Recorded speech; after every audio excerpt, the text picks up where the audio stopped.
Okay, have we all then open our packets, page 10 and 33 and 34? Yeah, essentially. Okay, great. What I want for us to do, however, just to get started, is to talk about what our game plan is for today. So first of all, happy voting day. If you can vote, I hope that you use your voice in a way of voting.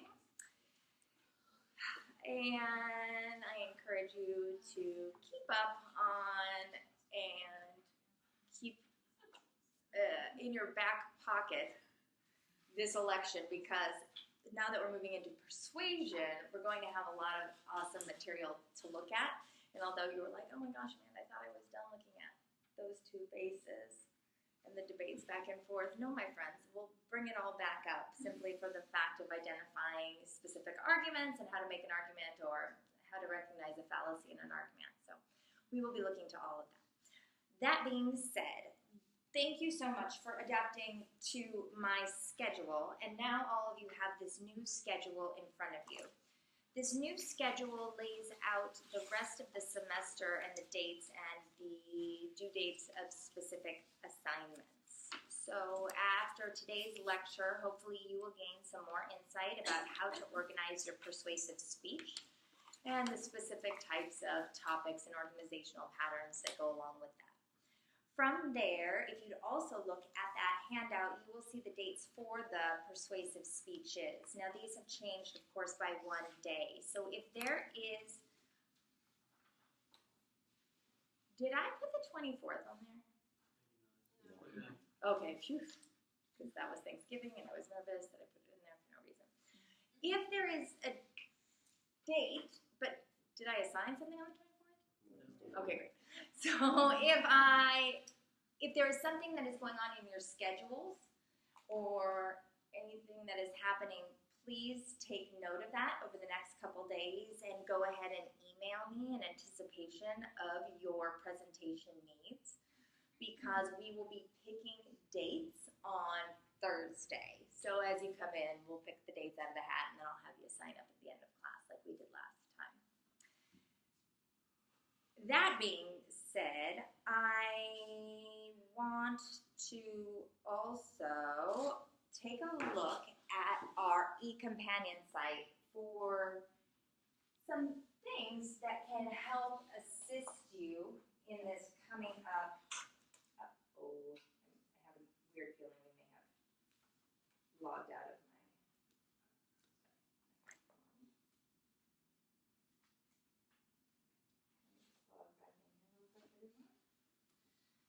So, in order to complete our persuasive speech, we are going to need to do a topic approval, as we did last time in class.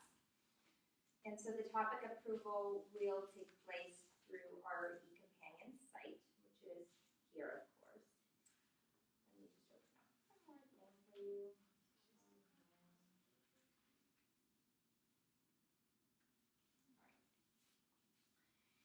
I have made this new discussion board area here, and it's replacing the discussion board for the informative topic, although it may still say informative speech. This is where you can post a question if you would like to for the persuasive speech. If you have something general, or if you have a question about, I don't know, an organizational pattern or an argument, or how do I back this up? Any of those questions that may also be of assistance to the rest of your class, go ahead and put there, make the title kind of a general idea of what you're asking so that your audience knows, or that your fellow students know when they're scrolling through what you're going to be asking there. You can always email me, of course, too, but if you would like to put your information here, that's an easy way to get through it. Hello, come on in, sit on down. You can always move my bag to the floor if you'd like to. Sit in that awesome middle seat. Or right there. The other thing that you can look at is the persuasive speech information, and on here you're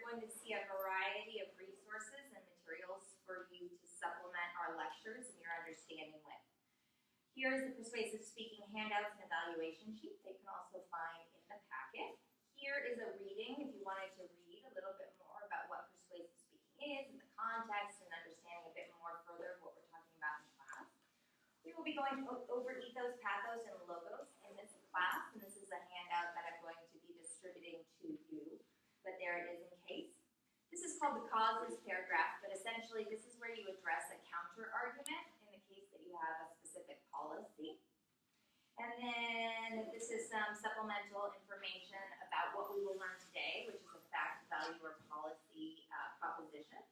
And then finally, this is a sample persuasive speech that is outlined. The one that you had in your informative shell was the informative speech, and in case you want to see a persuasive one, that's here. Does anybody have any questions about what you can find here? All right, smart cookies. The last thing that we have is this persuasive speech topic approval. So we need to approve our thesis statement, and I'm going to be having you post that to our discussion board. So the thesis for your persuasive speech is going to be due by tomorrow at noon to our discussion board. So I'll send an email like I always do as soon as I've completed assessing that work so that you can go back and check it at your convenience. And what must happen after that checking. What? No. Somebody says no. And then after, you can go back and check and make any necessary changes. I'm looking for you to do that by tomorrow at midnight. So after midnight, I won't check the discussion board very much more. So I wouldn't put any postings back up there. If you need to, then you can directly email me for approval. However, if you have circumstances that don't allow you to check back in that weird period of time, or oh my gosh, I have work and I have an assignment and I'm in class at that time and I don't know what I'm doing, well then let's work ahead of time. Why don't you email me, we'll figure out your topic, we'll figure out your thesis, and then you can get it up there, make sure it's right, make sure it's correct, and then you don't have to worry about this going in and going back and forth and checking. Sound good? So you can always email me about that, or you can talk to me about it if we have time after class. And so on the next links, as we have here, it's your 8 a.m., the 11:30, and the 9:30 and the 11:15 classes.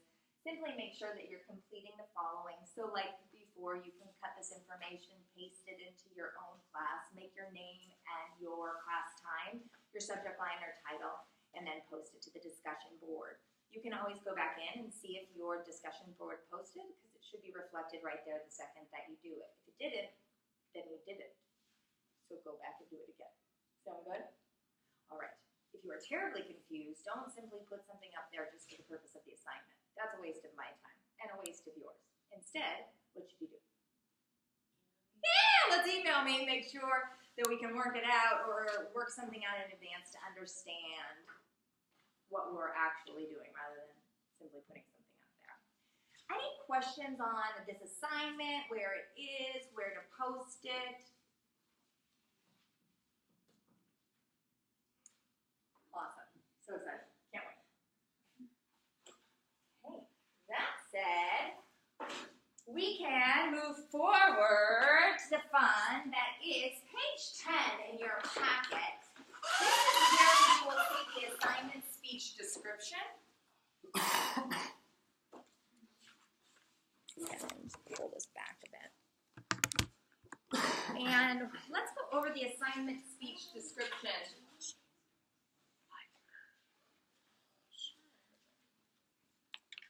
Did you all have a good weekend? I did. Oh, good.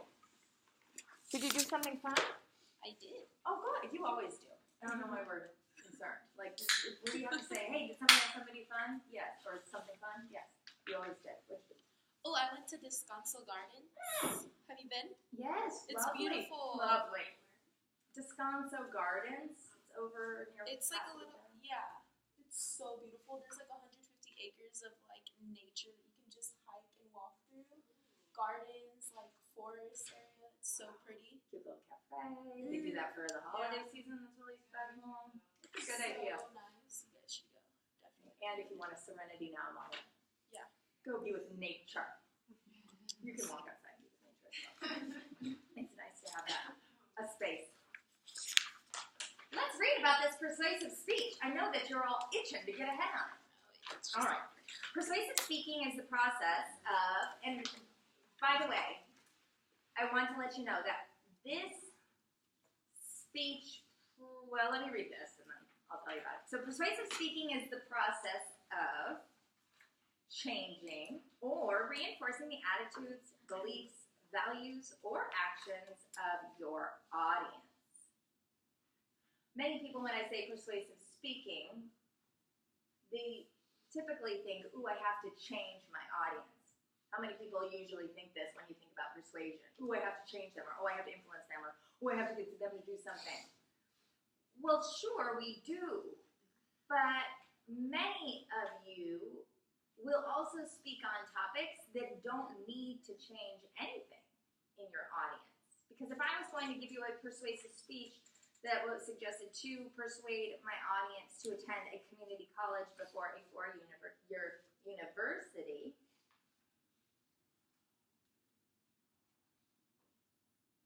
would I need to convince any of you that was something to do? No, because you're already here, right? You've already maybe bought into that idea, or you've already seen the benefits that can come out of it. To persuade my audience not to smoke cigarettes. Many of you probably already don't smoke cigarettes, and thus, is this a campaign that has just gone away completely in the world around us? Do you still see cigarette commercials? For and against?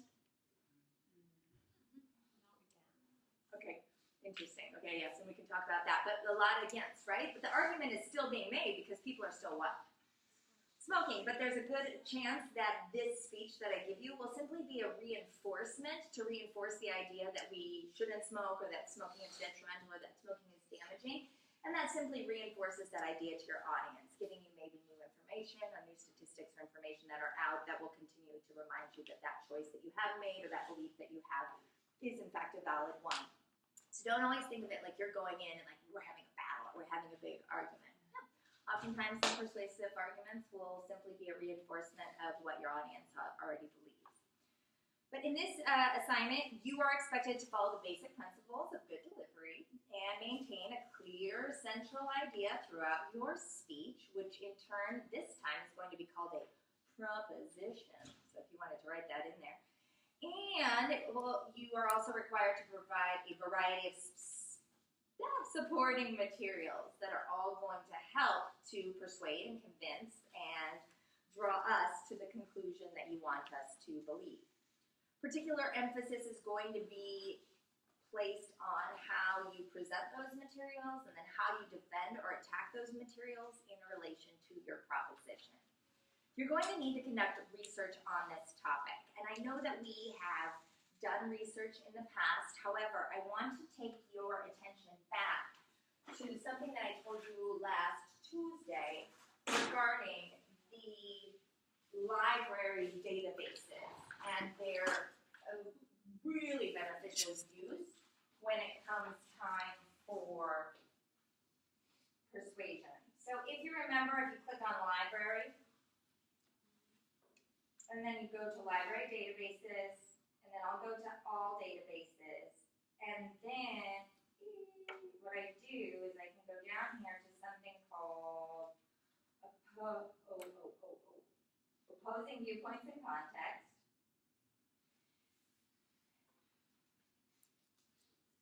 And as I suggested before, this website, or this database, I should say, is an awesome way to start generating ideas about topics that are, in fact, controversial, or that can be debated. And so if you go through here, you'll start to see different hot topics that are being spoken about under these particular headings. But if you want to build those out a bit, you can by simply clicking, view all. And in turn, it's going to give you a list of all of these areas that have within it persuasive topics. So peer pressure on its own, is that persuasive? No. Why isn't it persuasive? the reason peer pressure alone is not persuasive is because it doesn't have any fundamental backing to its support. It's just Just 2 words. yes. You're not saying if it's good or bad.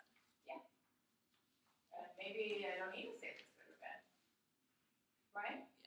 Yeah, right. So we don't understand anything about these topics until they're put in context. And so the awesome part is that we oftentimes will think of persuasive topics of those things like recycling and gun control and legalizing marijuana. Great. And what, hon? Abortion, right? It's like all these topics that usually weigh so heavily, and people are like, oh, I gotta take on that big topic. No. You have to think about the world around you is full of persuasion. We are being persuaded 80% of our day. Yes. 80% of our day is engaged in persuasion. And it's because there are particular choices that we are able to make all day long, just as own agents within our own life. And persuasion and specific elements of persuasion can emerge amongst many different contexts and situations, even in education. Like, what are the things that bother you about campus? What are the things that you love about campus? What do you enjoy about school? What do you think should be changed about school? What did you hate about high school? Do you think that would be effective to change? I mean, so many things can be easy. Is there like a regimen that you take on every day that you love, that you want people to follow? Is there, this can go many different ways, but at least within this site, if you'd like to start exploring it, it can start to generate and spark some of those thoughts or ideals that you may have in your own head that you didn't know, oh, hey, that's a persuasive topic, that sounds fun. So once you click upon one of these topics, just so that you can all see, so let's say I wanted to do college admission process. What it's going to do is it's going to give you this general overview about college admissions, and much like that of a fun Wikipedia, if you will. Let me just go back. Ooh, I'm so scared if I push this, that's not going to work. Just that. Eek. Okay, good. If you'll see here, there are different articles below. There are featured viewpoints. So these are typically featured positions or opinions from experts, either being a pro or a con. So you can look at these particular ones. You can also see that over here there are audios, if you'd like to listen to maybe an NPR article. These are all academic journals. This is all news information that's been generated for you. Here's some images, here's some reference page, magazines, biographies, and extra websites that you can also look at. So really, this will take you to 1,000,001 different areas all through this one database that can assist you. But additionally, related topics over here, if we want to get a little bit more narrow, you can start to do so. Like, ooh, getting into college, what does that have to do with affirmative action? Should affirmative action be brought back in? That's interesting to talk about. And then maybe we start to narrow our focuses, our points from there. So does everybody know how to get into this space and how this can be a useful or resourceful tool for you to not only start generating your topic, but also researching that specific topic you want to speak about? Awesome! Okay. Oh, darn, Amanda. I took it out. Control T. Oh, is that Control Shift T, excuse me. What happens to them? That should open up the tab that you just closed. Oh, really? Does that See work what for Apple too? That's Command Shift T, I believe. Look at y'all and your shortcuts. I love it. Thank goodness I Thanks, have you. man. Teaching me all something new every day. All right. So you will need to conduct research on your topic, enhance your credibility, and to support and strengthen the argument itself. You are going to need a lot of evidence and backup in this speech, because this speech works in a different way mentally and psychologically with an audience. It requires that you support ideas that you are asserting as true or as false. It is more of a conversation that you are having with your audience rather than something that you are doing to your audience. So in your informative speech, it's like, this is Walt Disney, this is what he did, this is where he grew up, this is how much money he had in his pocket. The way that we write that or how we present it is not suggesting that, like, no, he didn't rob at that time. It's not that you want it to be contested, it's simply factual information. It was a who, what, when, where, why, and how. Now you get to take a spin on it and you get to present a idea or an opinion that you have about a specific topic, your belief about it, or your agreement with it, or your passion for it even. So you want to find out what's fresh and what's new and what's exciting in relation to your specific topic. So once you decide your topic and once you narrow it down through your thesis, really start to focus on what's new and what's exciting. Why do I say what's new and what's exciting? Because and I'll just spoon feed this right to you. When we say topics like abortion, smoking, gun control,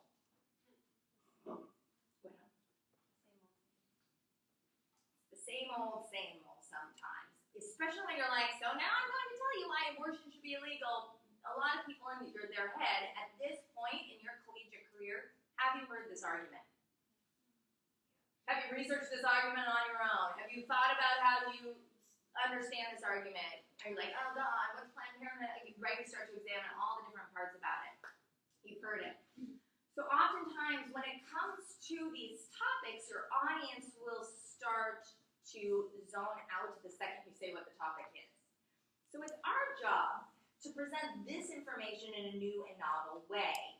And in that way, we can address our audience's either pushback about the topic or that concept that may come into their head like, oh, I already know everything there is to know. I can simply click off right now. I don't need to listen to this person anymore.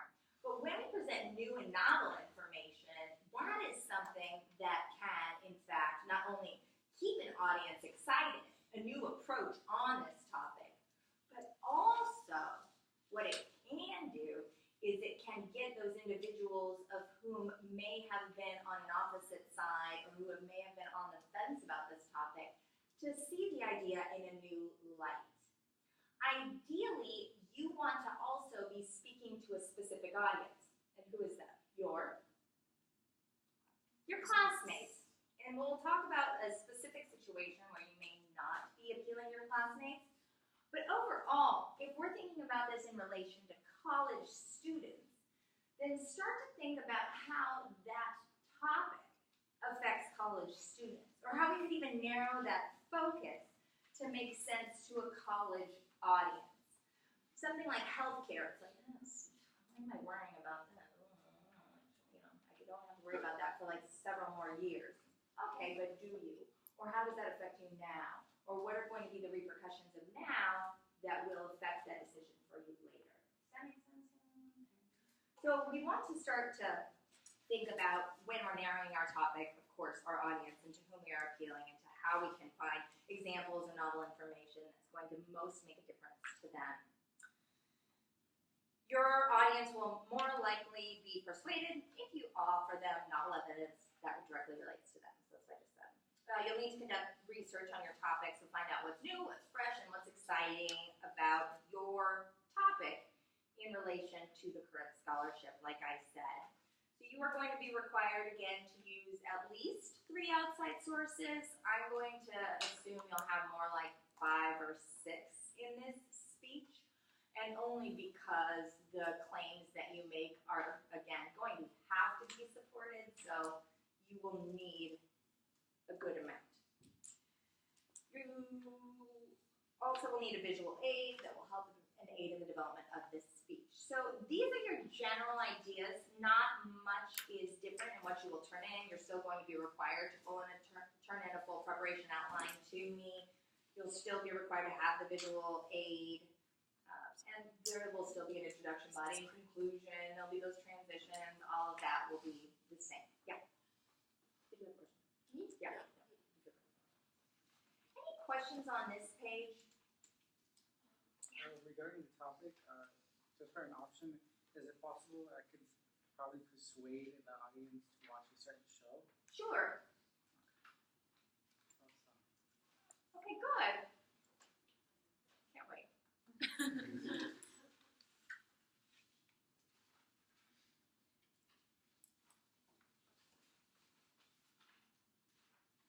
There's a persuasive speech, or you also have a persuasive speech checklist in that packet right after your persuasive speech evaluation sheet. So if you turn to page, and so you can always go back to that and check what will I be evaluated on, what do I need to bring with me to class on that day, just in case you forgot. And then what you can also do is now turn to page 33.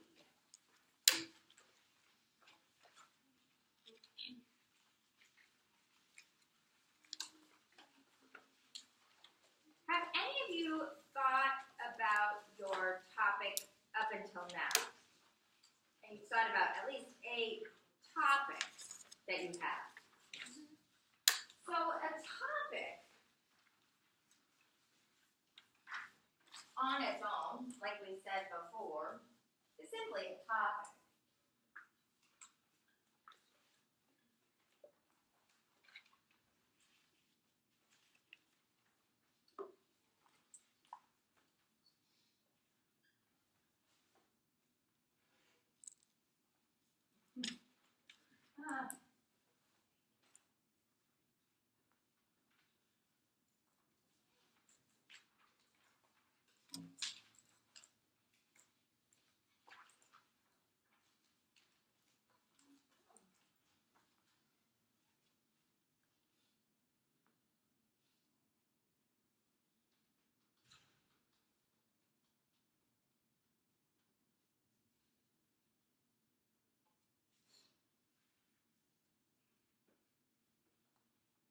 Each of these are simply statements or words, right? So thus far, we have not put any of this into context. It's like, can I do a speech about abortion? Sure, but I don't know what you want. And by the way, when people are like, are there any topics that you don't want to hear about? No, I want to hear about everything. I can't wait. All of us are passionate about something. All of us are excited about something in our own lives. And when we get to hear about that from your perspective and your excitement, it is imperative that you continue to work on areas that you are excited about and interested in. Remember that within each of your own lives and within each of your own cultures also comes a great deal of specific topics. Even for those of you who are international students, consider policies or ideals that are specific even to your own homeland, as that is 100% great to talk about. We live in a globalized environment whereby it's important for us to acknowledge or recognize things that happen outside of our own culture as they influence ours in an indirect and oftentimes very direct way. So feel free to speak about that as well. So know that those little topics are also important and that you can build upon those. But right now, these are simply words. We have to put these words now into a specific context. So if I asked somebody to come up and put these words in context based upon your own beliefs, could you frame these words or this word with your own idea? So, for example,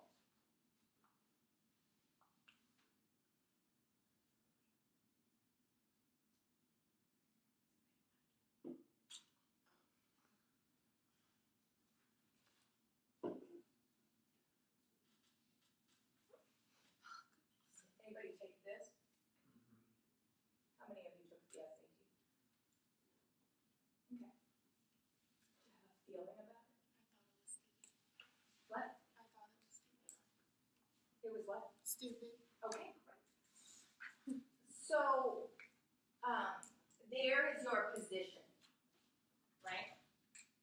So, why don't we have you go ahead and come up and write that position? That the SAT is stupid. Yeah.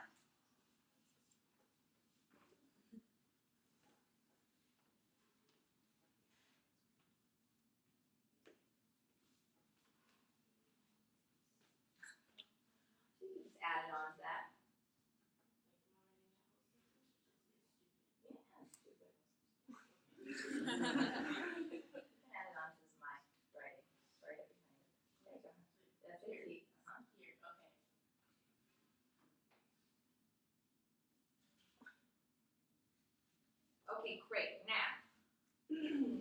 ready? And we'll have you hold on for 1 second. Now let's look at this statement. Have you heard a statement like this before? Yes. Okay. So what are you wondering? How's she convinced you by simply stating this? Why would you write that? Like, what's the foundation for it? Okay. So does anybody agree with her? Yes. So right now on your piece of paper, I want you to write the word because.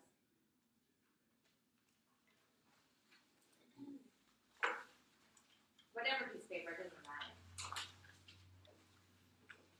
So why don't you go ahead and write because.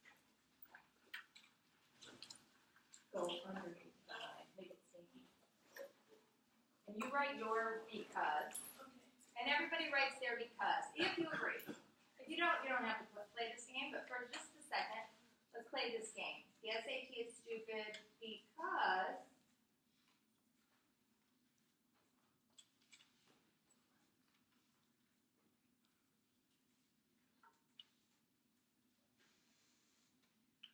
Okay, if I spell his word wrong, will I be like penalized for that? we will not judge you. It's not a spelling class. Okay. If we were judging people on spelling, I would already be like judged out of teaching. I don't know what that means, but something. Especially when you're up close, you realize how hard it is. You're like, wait, what? I spelled Okay, wow. You have a reason. Okay, now, everybody, why don't we go ahead and see the answer here? Because you're required to memorize things you don't need in the future. Great. How many of you wrote this same idea down? Okay, nobody. Does anybody agree with this claim? Okay, interesting. A new perspective that your audience may not have had before on the SAT, correct? Why don't you give me one that you all wrote down? Too long. Because, okay, it's too long. Okay, what else? It doesn't show the full potential you see. I'm sorry? It doesn't show the full potential you see. Okay. What else? Is there an alternative, the ACT? Okay. So, in your case, The ACT is a better alternative. so there's a better alternative.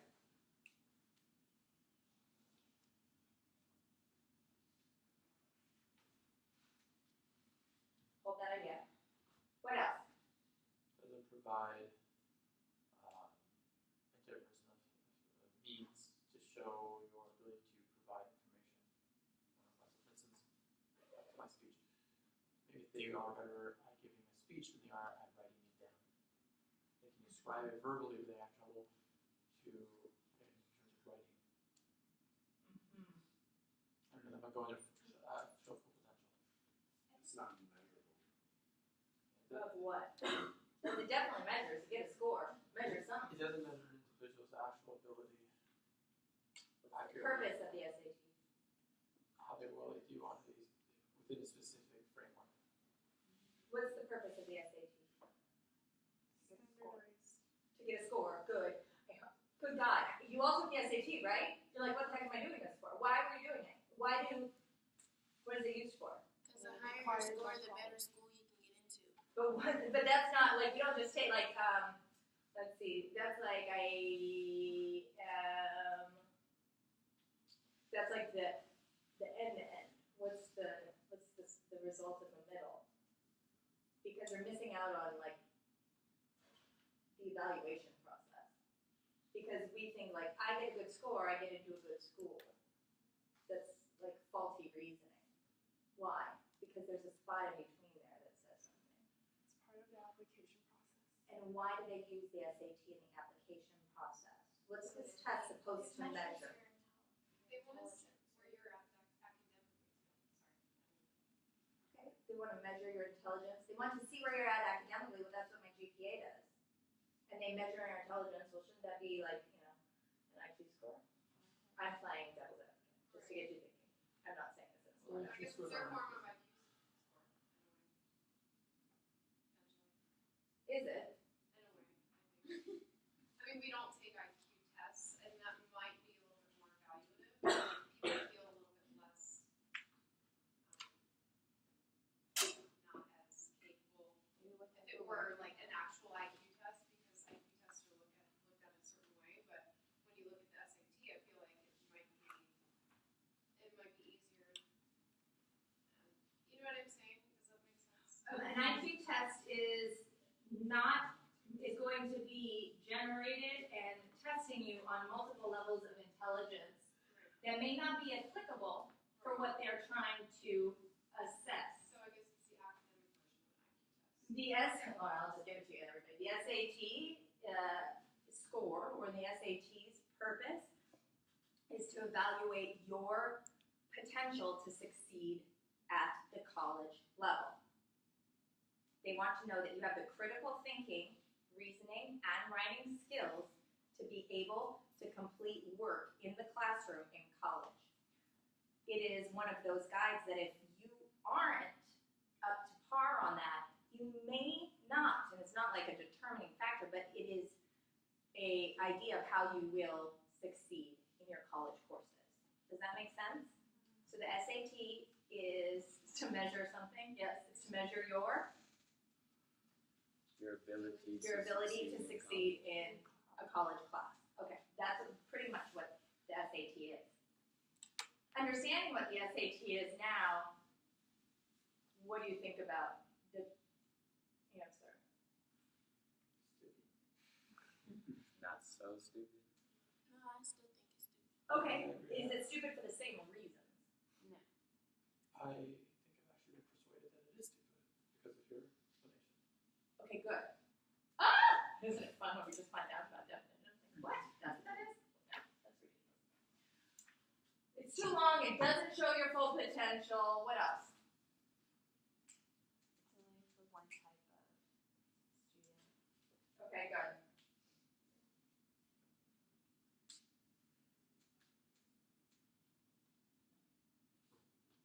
What was the question? What are we doing? Why do you think the SAT is stupid? Oh, okay. All right. Now, if I was delivering this in an outside world, we have, and we did come up with an issue. We put this in context. Tyler has made a claim. The SAT is stupid. This is what she wants to convince us.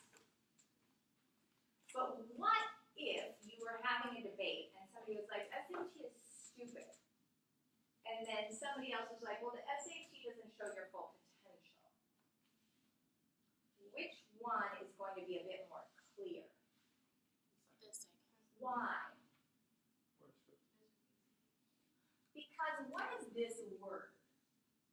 vague. It's vague. Emotional. Okay, it's emotional, which is okay to generate maybe some emotional with language, specifically in persuasion. But Does it make you sound incredible? Not credible. well, sure, and we're doing this like simply for fun, and like I don't expect you to come up with like the most amazing. Like the first thought that came to your head is that's stupid, and that's what I want all of you to do. Be like, ugh, that's so dumb.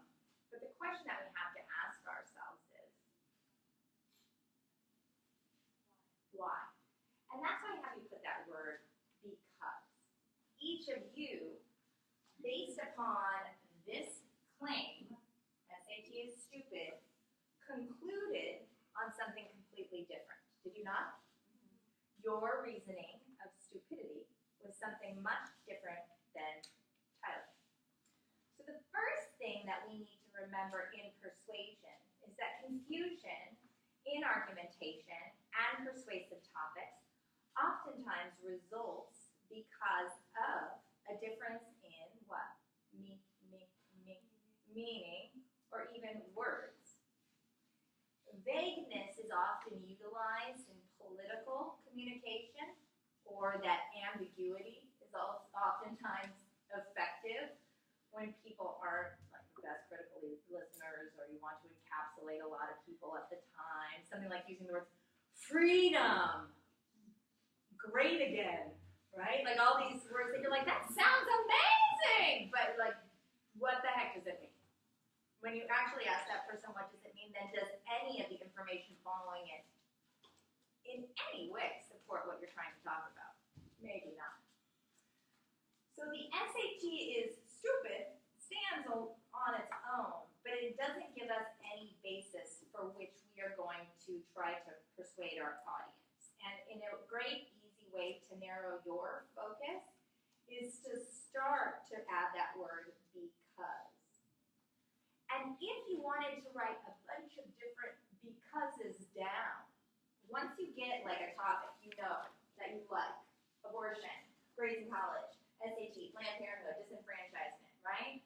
Start adding statements to it and make a claim. It's stupid. It should be changed. It shouldn't be allowed. It is harmful. It is racially insensitive. It is discriminatory. It perpetuates inequity for people who are of a lower class. I mean, I have 1,000,001 that I can go on this SAT. But at least make a claim. And if you can, behind that claim, oftentimes having a because will help you to see that maybe this is how I even want to narrow it down even more. But finding concrete language within your claim is going to be very important for making a thesis that works for you. So, because you're required to memorize things that you don't need in the future, all right, now we know based upon the definition that this is true. I mean, am I going to need to learn all those vocabulary words to succeed in college? Can I still succeed in college without knowing all those vocabulary words? Yes. But it's helpful. And can that allow you to produce work in the collegiate environment at the level of all the other people who are potentially using those what? Words. There you go, right? So that's maybe something that we could look at if you wanted, that maybe we narrow down our focus to like that the SAT should be representative of actual college what? Learning. Like maybe since college is changing or core curriculum is changing within the college environment, that the SAT needs to now be changed. So that could be something that we could examine. The idea that you put over here as well, that there's a better alternative. And this is an interesting case in persuasion. Okay, from my dad. Shoot, I have 4. Oh, thank God. I thought one fell on the floor, Dylan was going to eat it, and it was like candy. Everybody's okay. I just went down a rabbit hole of instruction. How'd you get here? Proof by contradiction, I guess. What's your proof by contradiction?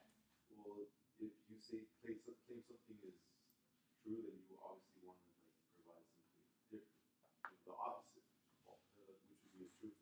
But did we establish the first thing that we wanted to establish the opposite of? So, I mean, the SAT is stupid, you would suggest the SAT is stupid because there's a better alternative?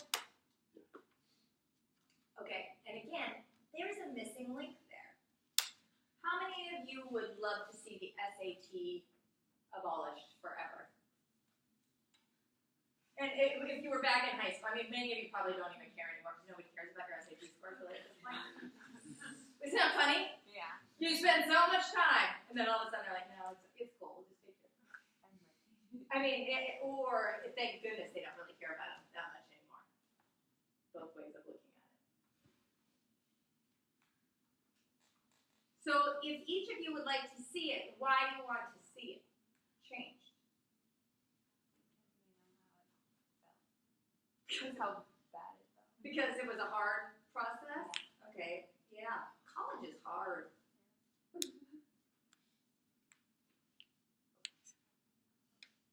Okay, what else? Why else should it be abolished?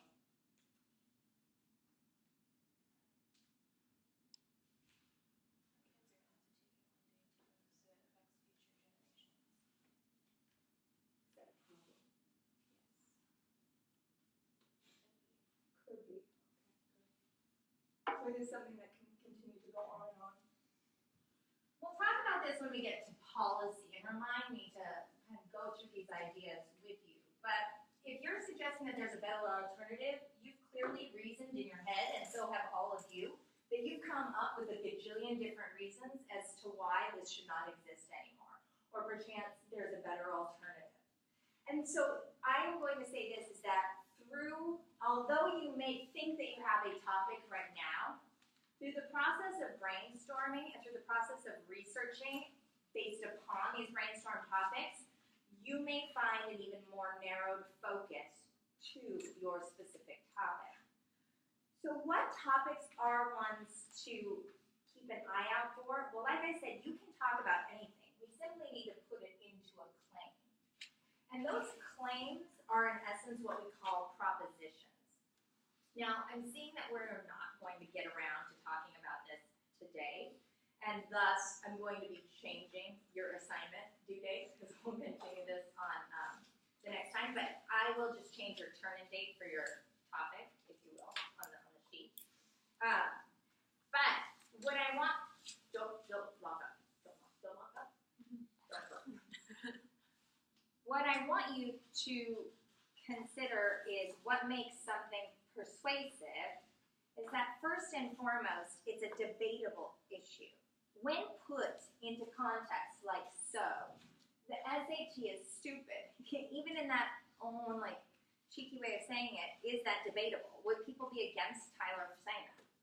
Yeah, and especially the entire, school board, right? Whatever that SAT board is, sure. Because that's what keeps them in business, or colleges or whatever. But is there a group of individuals who are like-minded? Yes, and there's a lot of schools and colleges right now that are not doing the SAT and that do a blind admission because they don't want that type of influence. Are there people who don't care and are like, it could go either way, I don't really care, mostly because I'm not involved anymore and it doesn't affect me? Yep. So there are multiple perspectives, and so that gives us an idea that this claim does in fact have two or more opinions to it. You want to make sure that your speech has something like this. So when we talk about issues like smoking, this would be if we wanted to say something like, to persuade my audience that smoking is detrimental to one's health. Is that statement debatable? Because why? It's been proven. We do not need that speech.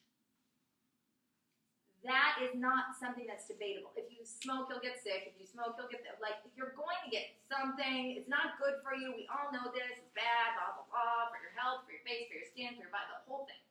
We know it's been proven. Research has been done. That's why they're trying to take it away forever. So instead of taking an idea of telling us that smoking is detrimental to your health, we can suggest that our audience doesn't smoke because what? Okay. So we could do something like say specifically to an audience member that to not smoke because it's detrimental to your health. Sure.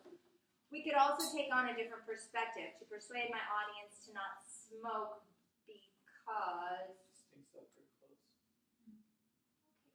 good.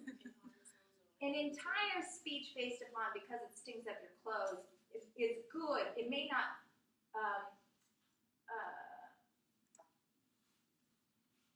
Because it stinks up everything you come in contact with. right. So we can even think about the idea of stinking up, right? Because stinking up is fine by you, but what's it not fine? You don't realize that you smell like smoke, do you? That's right. Sometimes, because it's around you, but otherwise, who does that affect? The other people around you. Or perchance, the way that you smell is now going to influence how people what? Perceive you and look at you. Now, this may be an interesting version to take. Or talking about smoking on campus. That's still allowed, yes? Isn't that interesting? It always blows my mind. Yeah, well, in those specific designated areas. Some schools, like the Cal State School or the UC schools, they don't allow it at all, and those are policies that one may want to look at. So what I'm going to assign for you to do in lieu of your assignment today is to, and if everybody wants to write this down on their schedule, what I'm going to have you do in preparation for Thursday